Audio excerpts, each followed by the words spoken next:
Is it time newspapers and the long-standing tradition of endorsing political candidates?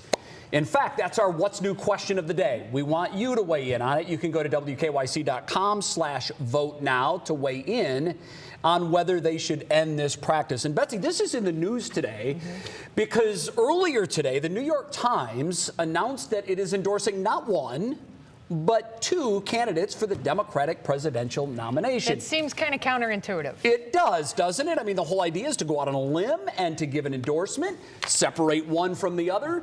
But the paper has endorsed both Elizabeth Warren and Amy Klobuchar, as crazy as that seems.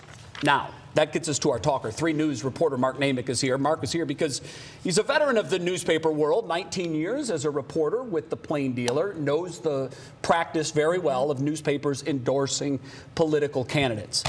How is this even still a thing, and should it end? I'm going to be like a politician, and I'm going to take both sides of the issue. There you go. I think it matters locally. Right now in Cuyahoga County, we have about, 4 Russos and 3 Gallaghers.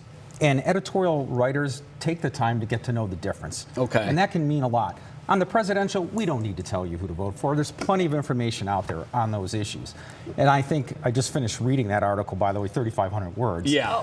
And they went really a long way to tell us that. Well, and it wasn't really just picking one. They had to dismiss, 8 candidates or so. Joe Biden, they said, you need more than just thinking you can beat Trump. I do think most editorial writers are very earnest. They take the time to study, read, and they're trying to say, here's why. It's not a directive, and I think that's important to remember. So it's a suggestion. Yeah, I sat in probably well over hundreds of editorial endorsement meetings as a reporter.